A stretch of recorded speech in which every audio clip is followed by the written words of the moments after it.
Hi hello నమస్తే నవత టీవీకి స్వాగతం. ఈరోజు పేపర్లో ఉన్నటువంటి విషయాలు ఒకసారి విశ్లేషణ చేద్దాము. ఒక్కొక్క పేపర్లో ఒక్కొక్క రకమైన న్యూస్ వచ్చింది. ఈరోజు ఒక్కొక్క పేపర్ గురించి చూసుకున్నట్టయితే పేపర్లో ఏం విషయాలు ఉన్నాయి డీప్గా ఒకసారి డీప్ కాకుండా చూద్దాము. ఇక్కడ దిశ పేపరు చూసుకున్నట్టయితే మెయిన్ హెడ్డింగ్లలో తెలంగాణ లోపల తొలిసారి జనగణన, అందులో భాగంగానే కులగణన. ఆల్రెడీ కులగణన అయిపోయింది కదా, మళ్ళీ ఒకసారి జనగణన చేద్దామని చెప్పేసి చెప్తున్నారు. ఇప్పటికి చాలా రోజులు అయింది, కొన్ని సంవత్సరాలు అయింది చేయక, ఇప్పుడు చేస్తామని చెప్తున్నారు గవర్నమెంట్. దాని తర్వాత చైనా ల్యాబ్ లోపల ప్రమాదకరమైన ఫంగస్ అంట, అది ఒకసారి చూద్దాము. ఇక్కడ మెయిన్గా ఏమైపోయిందని అంటే బెంగళూరు లోపల ఒక స్టేడియం లోపల తొక్కిసలాట లోపల చాలా మంది చనిపోవడం జరిగింది, గాయాలు కూడా అయినాయంట. తర్వాత గవర్నమెంట్ ఉద్యోగస్తులకు ఒక శుభవార్త, ఒక డిఏకు ఓకే చెప్పినటువంటి తెలంగాణ గవర్నమెంట్. ఇంకోటి ఇక్కడ భూభారతి లోపల అప్పీలు ఆప్షన్, ఏదైనా మనకు ప్రాబ్లం ఉన్నట్టయితే అప్పీల్ చేసుకోవడానికి కూడా ఆప్షన్ ఉంది. ఇంత దాని లోపల లేకుండే ఇప్పుడు భూభారతి లోపల ఇచ్చినటువంటి ఒక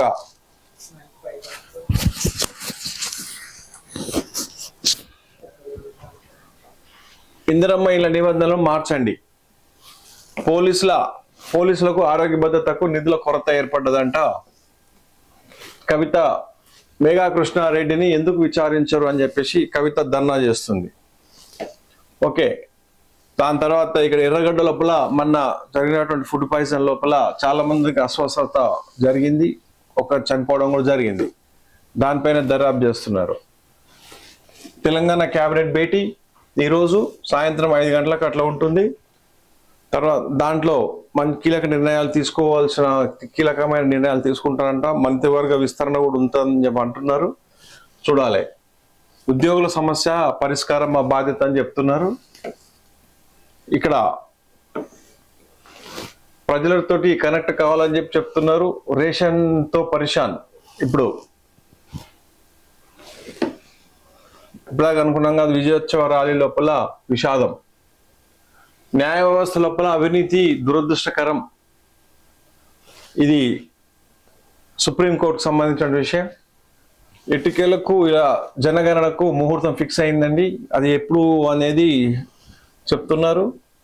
2027 మార్చ్ నుంచి జనాభా లెక్కల సేకరణ, జనాభా లెక్కలతో పాటు కులగణన కూడా సర్వే ఇస్తామని చెప్తున్నారు. తర్వాత స్వచ్ఛ పేపర్ లోపల గచ్చిబౌల్లో గజ దొంగలు, ఖాళీ స్థలం కనిపిస్తే అంతా మాదే అంటారు.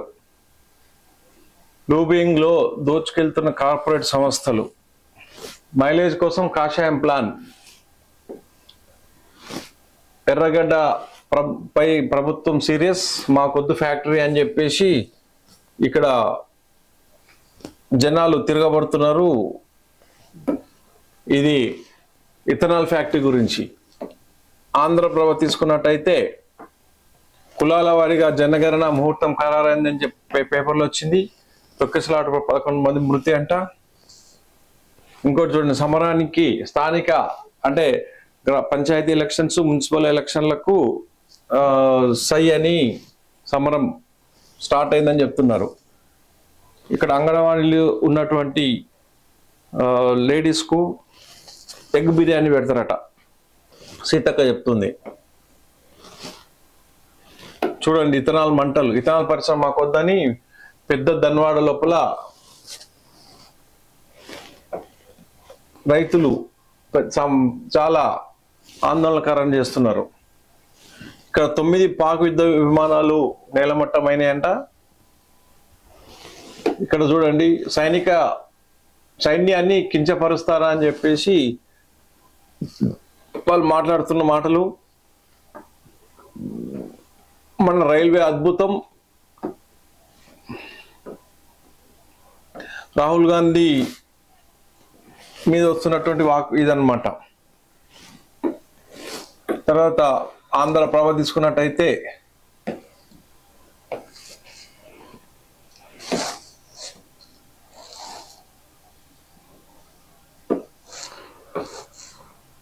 ఇక్కడ కూడా అదే రావడం జరిగింది. 2 దశల లోపల కులగణన, దేశం లోపల కులగణనతో పాటు జనగణనతో పాటు కులగణన. ఇది ఈ రోజు ఉన్నటువంటి పేపర్లో మంచి విషయాలు.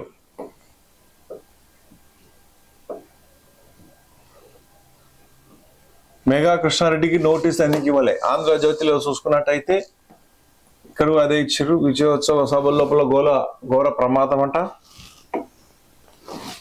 నువ్వు కాకపోతే ఇంకో బక్రా గ్రీన్ కార్డ్ హోల్డర్ అను పెళ్లి చేసుకునేందుకు ఓ మహిళ ఎత్తుగడ. ఓకే, ఇది ఒక స్కామ్. దేశవ్యాప్తంగా కులగణన మార్చి 1 నుండి జనగణన. స్థానిక ఎలక్షన్ల పైన నేడు స్పష్టత. క్యాబినెట్ నిర్ణయం తీసుకునే ఛాన్స్ ఈ రోజు సాయంత్రం లోపల ఏ విషయం అనేది మనకు తెలుస్తుంది. ఇథనాల్ కర్మాగారం వద్ద ఆందోళనకారులు నిప్పంటిస్తున్నటువంటి విషయం.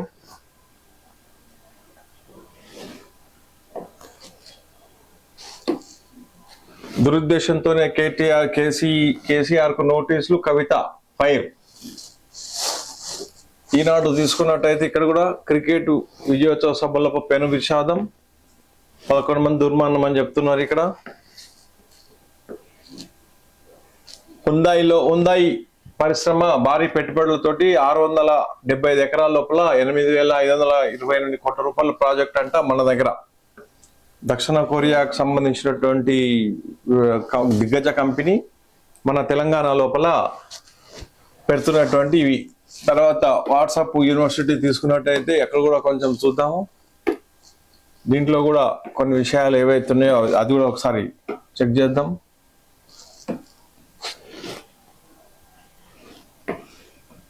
పాక్ తోటి రాహుల్ గాంధీ అంటగాగుతున్నట్టు విషయాలు ఇక్కడ జరుగుతున్నాయి.